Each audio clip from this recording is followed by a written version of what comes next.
Pivoting from surviving to thriving with Brian Tillman. Real stories, real growth, real change.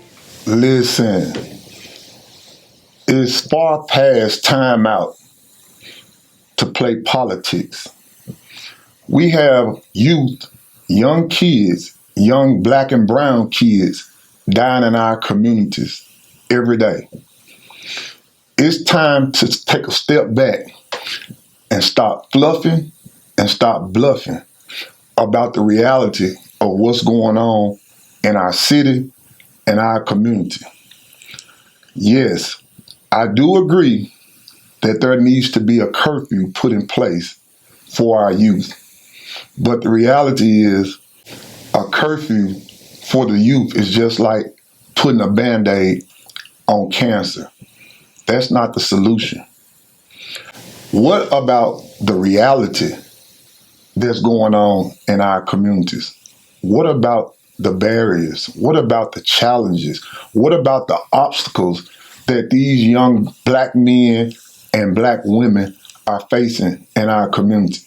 Has it ever occurred to you all that the reason a lot of our youth is out roaming around aimless in the mid hours of the night is because they're looking for resources, they're looking for food? Have it ever occurred to you that a lot of them have parents that are on drugs, that are making irrational decisions, that there's no food in the home? Has it ever occurred that a lot of these kids are out breaking into cars and doing the things that they're doing because they're trying to find a way to survive? They're hungry. They're trying to keep a roof over their head. A lot of them are caring for their younger siblings because the mothers and the fathers are not in the home. They're leaving them there to fend for themselves. A lot of these kids have been thrust and forced in a situation where they're having to be adults even though they're children. So let's talk about what the solution looks like.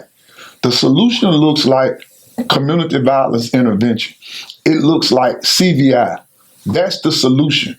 What CVI is, it's a community-led, community-based public health approach to violence reduction.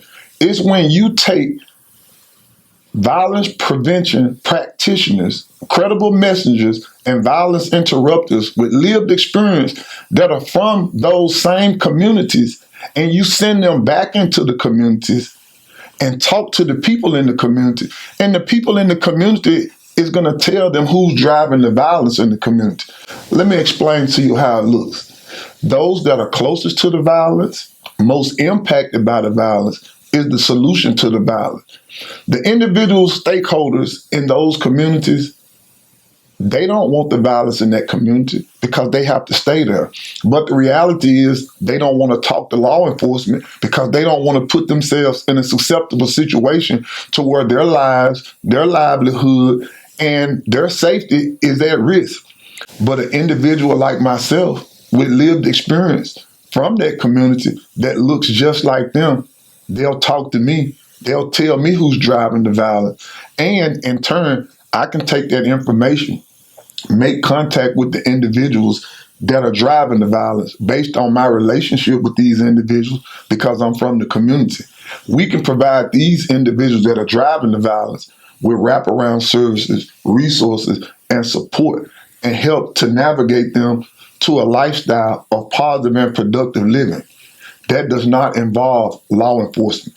Yes, law enforcement is vital because everybody is not going to listen, but you cannot lead the strategy to maximizing and having an effective and efficient ecosystem when it comes to violence reduction when you're leading with focused deterrence and suppression. Yes, focused deterrence and suppression has its role, but you can't lead with it. Basically, CVI is we're mission aligned. We have the same goal, which is to stop our people from dying as law enforcement, but we're doing the same thing from a different lane. Law enforcement is not CVI. CVI is not law enforcement. And the difference straight down the pipe between law enforcement and CVI is law enforcement is enforcement, it's suppression, it's focused deterrent. CDI is the community. You have to resource the community with the things that they need so that they can pivot from surviving to thriving. The community is in survival mode right now. Our youth are in survival mode right now. The reality is a lot of the violence is concentrated.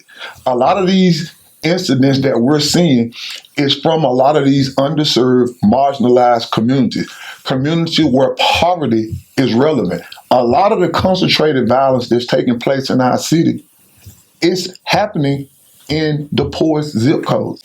So it's common sense. Let's address the root cause of the violence rather than taking a Band-Aid and trying to put it on top of an epidemic.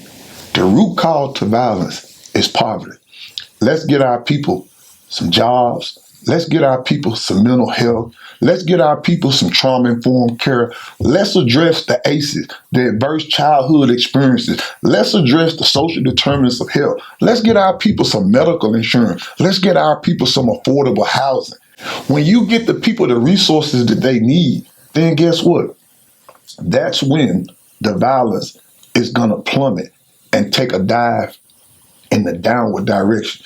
Until you do those things, basically what you're doing is misallocating the funds of the taxpayers, and you're basically putting on a production that's not working, a pony in the horse show. We're not going to keep playing that game. We're not going to keep doing that. We're going to start calling some of the powers that be out on a lot of the BS that they're manifesting into fruition. You're not going to be able to continue to hide behind the umbrella of CVI when you're really doing suppression and law enforcement only. That's not the community. Give the community the resources that they need in order to sustain the community. Otherwise, you're going to continue to have a disconnect. The city can move forward in harmony. The city can move forward as an ecosystem, and the ecosystem will move like a well-oiled machine if you include the community. Just remember, the power of the people is far greater than the people in power. We have the voice and the choice. We put you there, we can get you out of there. We want the initiatives and the best interests of our people at the forefront of these campaigns. And if you decide that you're not going to manifest that, then guess what? When election season come around, just know those same people that you didn't listen to will be at the polls to make sure you don't be in control of our destiny anymore. This has been another word from the day from the big homie, BT, Brian Tillman. Hope beyond barriers. We out of here. One love and peace to all.